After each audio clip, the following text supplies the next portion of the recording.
97.3 ESPN presents The Sports Bash with Mike Gill. It's time for Football at 4 with 97.3 ESPN.com's Andrew Dicecco. My first allegiance is what will be best for the Philadelphia Eagles and our fans for the next 3, 4, 5 years. Powered by the Inside the Birds podcast. Now, live from inside the Matt Black Kia Studios. It's Football at 4. Football at 4 powered by the Inside the Birds podcast and brought to you locally by Dr. Lyle and Back. For everything from skincare to cosmetic surgery, go to iloveLyleBack.com. Call 856-MAKEOVER for Dr. Lyle and Back, proud sponsor of Football at 4. Andrew Dicecco is in the house today. And he is a Football at 4 veteran, of course, of this topic, which is one Carson Wentz, who got traded today, Andrew. It's about time. Now let's get your initial reaction on the compensation. They obviously get in return here a third-round pick for this season and a conditional second-round pick for next season, which can turn into a first-round pick if he plays 75% of the snaps. So, did Howie Roseman get enough for Wentz? Well, a major domino fell. It actually happened, Mike. I was starting to think that this was going to get pushed out into March, the way that things were sort of dragging on. But, you know, when you look at what they got back initially, it's easy to kind of, roll your eyes and say that's it. But, I mean, you got a guy who obviously didn't want to be here. The Eagles were starting to lose leverage. He was coming off a horrendous season and all these different reports. He pretty much handpicked where he wanted to go, and it was down to one team. I mean, the Bears kind of pulled away. So, I mean, what they were able to get, you look at, the conditional the second rounder in 2022 becomes a first rounder if Wentz plays 75% of the snaps or 70% and the team makes the playoffs. I mean, there's a strong likelihood that happens, and they end up with a first round pick anyway. And they get a decent pick in the third round, the 84th overall. There's going to be a ton of talent there that they can start to kind of restock the roster and have some playmakers there. Given everything that sort of transpired, I do think that what they were able to get in return was relatively decent given the circumstances. I mean, how much? I feel like the conditional part of it, if he plays 75% of the snaps, it will become a first-round pick. If they end up getting the first, like if you reverse the years and that the condition, you can't do that because obviously the conditional was based on playing time. But if they got a first-round pick this year and a third-round pick next year, as opposed to a third-round pick this year and a potential first-round pick next year, do we feel differently if that pick, the better pick, comes this season? Yeah, I think so, just because you look at what the roster, you look at the current state of the Eagles roster, and they really need to get younger, and they need to hit on a lot of these younger players and start landing some building blocks here if you want to kind of turn the ship around and get things headed in the right direction. So I think, impatience from many fans' perspective can say, I don't want to wait until 2022. We need that pick now. But, I mean, I think the likelihood is very good that the Eagles are going to get a first-round pick out of this. I do think that the Colts are going to head back to the playoffs, and I think that given the offensive line and the pieces around Carson, I think that he'll remain upright and be able to play a significant chunk of the portions there with the Colts. And, I think it'll kind of work out well for everyone involved.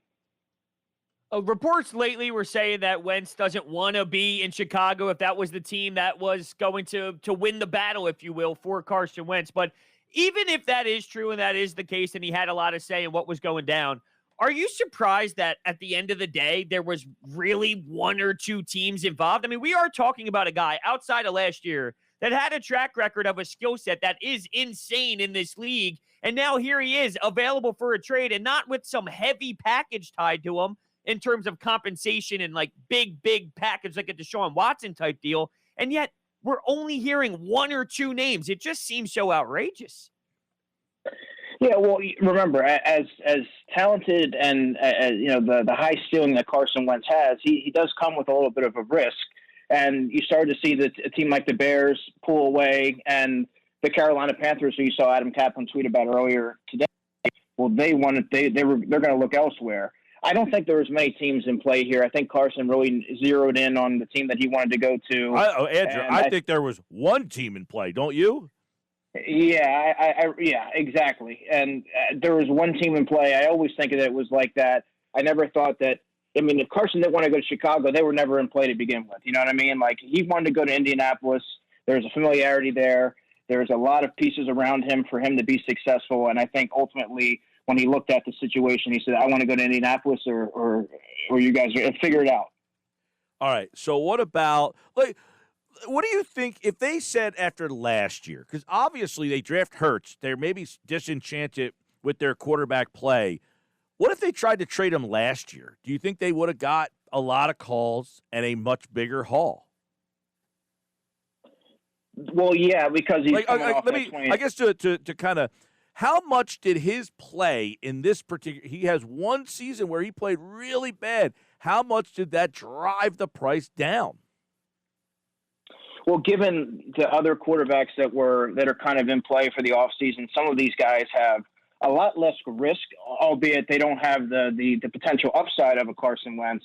But you more or less know what you're getting with these guys, like a Sam Darnold. He's up and down play, but he's relatively, he doesn't have the highest of highs and lowest of lows. You can kind of there's the sense that you can bring him into a different situation and get him around coaches, and he's going to kind of take the coaching, absorb that, and hopefully that'll translate onto the field. With Carson, you hear all these different reports about how he could be difficult to coach. He's hard-headed, he's stubborn, as most franchise quarterbacks are. But when you're coming off a season like that, you're gonna want a quarterback coming in there that's going to take the coaching and say, you know what, I need to reinvent myself and figure out what I need to do to get back to where I was.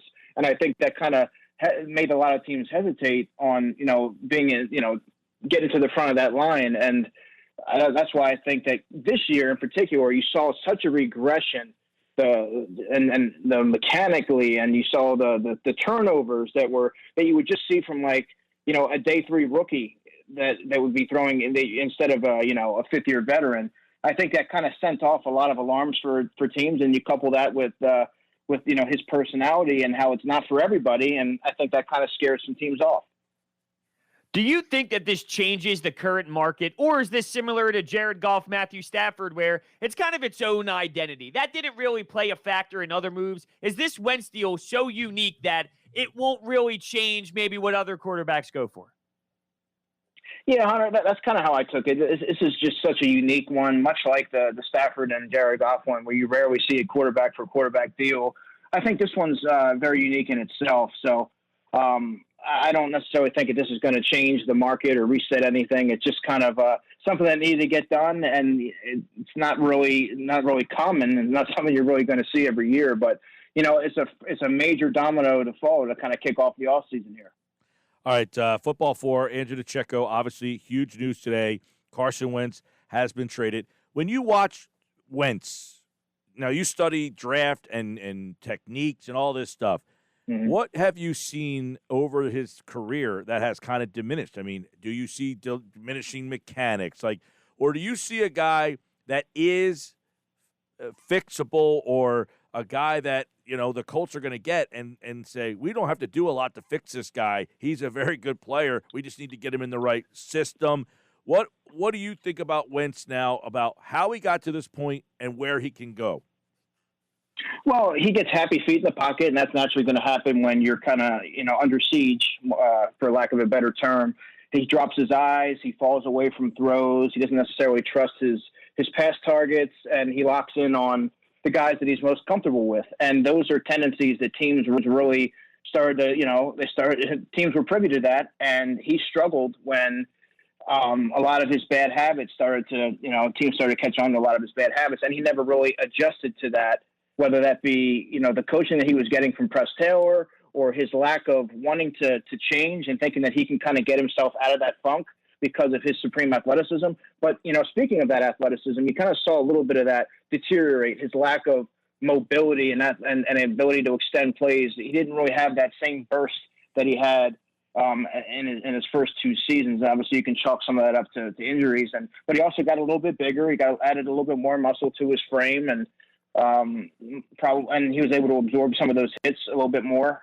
Those are some of the things that stuck out immediately. Yeah, I know that, some people think he's going to go to Indianapolis and just, become the player that he was. Do you see that happening? That he will thrive again in another system? It is as simple as that.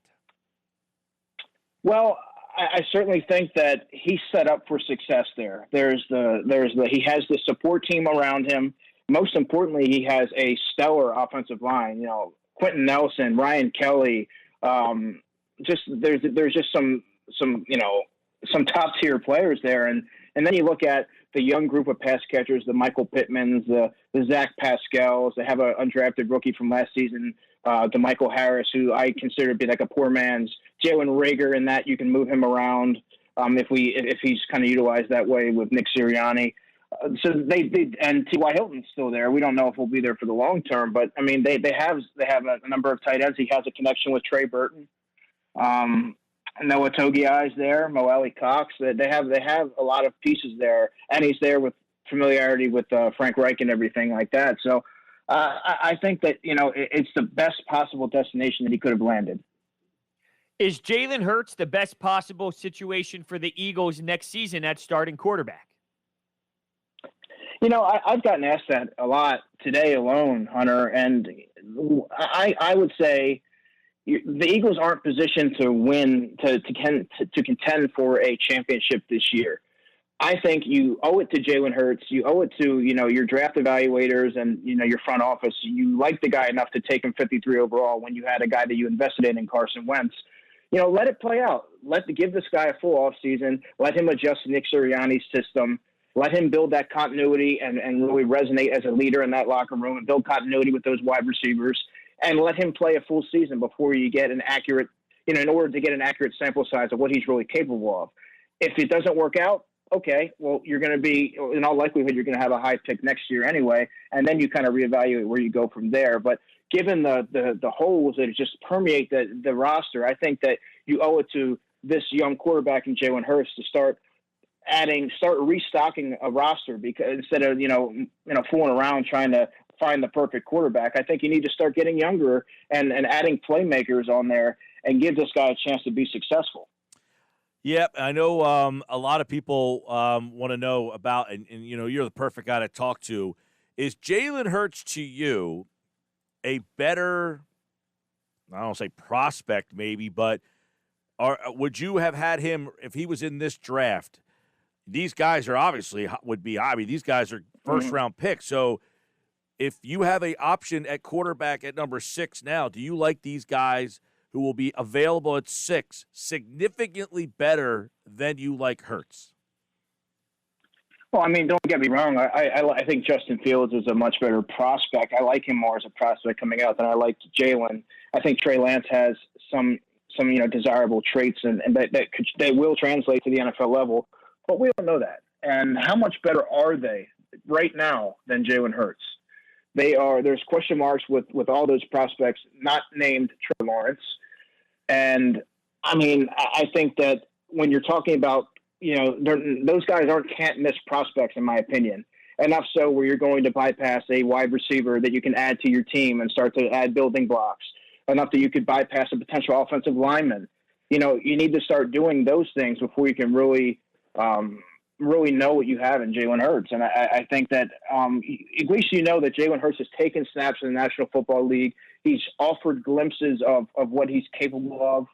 And I think that they can take that and mold him into being an NFL quarterback. And I think you owe it to this young coaching staff to have that opportunity.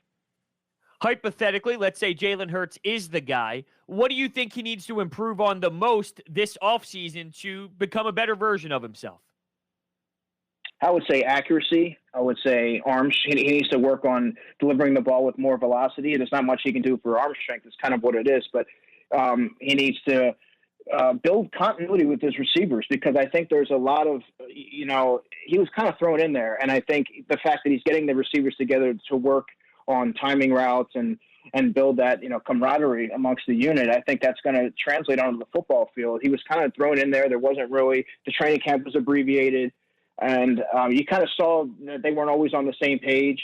I think sometimes Jalen has happy feet and he's so quick to kind of extend plays outside of the pocket. I think he needs to kind of, stay within structure and try to make plays from the pocket. And he obviously has to be more consistent in the second half of games. I mean, he comes out on fire a lot of times. And then when teams adjust at halftime, he didn't adjust, or the Eagles coaching staff didn't adjust. And that was very evident. And that was some of the reason why the offense stalled, largely many of the reasons why the offense stalled in the season. Has to get cleaned up. And I ultimately think that it will. And I'm excited to see what he can do with the new coaching staff. All right, we will continue to look forward now that the trade has been made. What's next? They do get that extra third-round pick this year. How would you evaluate this draft in terms of depth? You know, is this a draft, hey, that having 2 third-round picks will come in handy? Oh, absolutely. And I think that, you know, if there's a player you really like in the second round and you want to package those thirds and move up, you can do that. We talk about linebacker and how that's not high on the Eagles' priority list, but in the third round, like they took Davion Taylor last year, there's talent that you can find there in the third round. I really like Jabril Cox, the linebacker from LSU. I think he's more likely to be available at 70 than he would be at 84, of course. But I mean, there's talent at wide receiver that will reach in the, you know, bleed into the third round that you can find there. There's going to be a lot of talent that, you know, a lot of depth in certain areas that the Eagles are really deficient at that I think they can capitalize on with that pick. So, I mean, and like I said, I really love the talent in the second round, Mike, and if they really want to, they could package the 2 thirds and move up to the high second and really get another building block. Since we're on draft evaluation, when Dillard's name popped up the other week or so about maybe in a trade package, Gil and I were discussing, well, how bad of a look would it be to, you know, get rid of your first-round left tackle and move him along? And we were curious, do you remember where you evaluated him pre-draft before the Eagles selected Andre Dillard? Where did he rank in terms of your thoughts at that time? Mm-hmm. Well, I'm glad you asked me that question because when he was available there, I remember my one buddy, he texted me and he said, who do you think the Eagles go for? And at the time I said, I thought it was Titus Howard because there's a story that I put out, I guess it was around that time during the pre-draft process that Titus Howard was going to visit Philadelphia on a pre-draft visit. Jeff Stoutland really liked the guy. He was right in that area. He was a late riser. I remember I put out that there was an AFC team that had him rated as a late first-round pick. So he was sitting there, and I thought that he was going to be the guy. But I remember not being in disbelief that Andre Diller was still there because I thought he was more of a polished, pro-ready prospect. But that just goes to show you that, you know, you have to have it, you know, between the ears, too. You have to be mentally tough. You have to have – there's certain qualities you have to have as a first-round pick that in order for your athleticism and traits to translate to the professional level. And, you know, I thought that was a great pick at the time, but, you know, certain things have kind of occurred over that time period that you start to question, you know, what he really conveyed in the interview room at the combine and certain things like that, because physically and athletically, the guy's got it. He came from a very pass-heavy situation at Washington State. And, you know, he really stood out and he's athletic and everything, but there's certain things that you're starting to see. Is he physically tough enough? Is he mentally tough enough to thrive at this level? And when you're talking about an offensive lineman, a left tackle, a blindside protector, nonetheless, I mean, those are areas of concern. Yeah. The one unfortunate thing is, one, there was a lot of reports that he came into training camp like 20 pounds heavier, that he was in some good shape, ready to get the start, and then he ends up getting hurt. I think, Andrew, and you could probably speak to this, when he played left tackle in place of Peters, he handled himself well. It was that one disastrous night at right tackle that everybody remembers, and it's almost like that's all anybody thinks of now, and nobody is giving the kid a chance to be able to play now based on that one game. But the 3 nights that he played, or 3 games that he played left tackle, by all accounts, he played very well. I would say he played decent. He played fairly well, and he offered signs, Mike, of being a young player that showed promise. You know, and you wanted to see what he could do. You really wanted to see what he could do this offseason and in the preseason. He was a player that I really wanted to watch. You know, had they had a preseason. And right now, Jordan Mailata is the apple of many fans' eye right now because of his story and what he showed on the field. It's just his progression in such a short period of time is nothing short of remarkable. And I think they kind of put Andre Diller on the back burner, but I think it's too premature to at this point to move on from Andre Diller. I think the Eagles certainly don't have an embarrassment or riches at the offensive line that they can afford to, cut ties with, former first-round pick nonetheless. So I think that they need to really evaluate him, give him a long look this summer. I think he could also get some looks at guard. If nothing else, he can be depth. But I think that the Eagles recent history has shown that the Eagles can never have too much depth on the offensive line. And he really deserves a long look this season. Yeah, the problem a lot of people will have with that, Andrew. And look, if Mailata gets to start because he beats him out, you have a 7th-round pick who beats out a 1st-round pick. Then it's, hey, you took a 1st-round pick and you missed on that. So that's just another strike against your draft record if you're Howie Roseman. If the 7th-rounder beats out the 1st-rounder, you don't get credit for finding the 7th-rounder because your 1st-rounder got beat by him. So he's in a no-win situation there. Yeah, exactly. And you know what? And that's the right way to approach it, Mike. You have to you don't just hand Jordan Mailata the spot. You don't just hand Andre Diller the spot because of his draft pedigree. You let those two guys duke it out, and the best man's going to win. And like you said, if Andre Diller loses that battle, it's going to look, it's just another blemish on Howie Roseman's track record. All right, Football at 4, powered by the Inside the Birds podcast. Andrew Dicecco, good stuff. We can start to focus on the offseason, the draft, free agency will be beginning here in about 3 weeks. And, of course, we'll be all over that. And, of course, follow Andrew at Dicecco NFL. And, of course, right here during Football at 4, powered by the Inside the Birds podcast. Andrew, thank you, man. Guys, have a great rest of the week. You do the same. He'll be back on Tuesday. Tomorrow it's Adam Kaplan. We'll get his take on this trade as the dust will have settled. And he, like all guests, appeared via the Boardwalk Honda Hotline. Football at 4, brought to you by Dr. Lyle and Back. For everything from skincare to cosmetic surgery, go to iloveLyleBack.com or call 856-MAKEOVER for Dr. Lyle and Back, proud sponsor of Football at 4.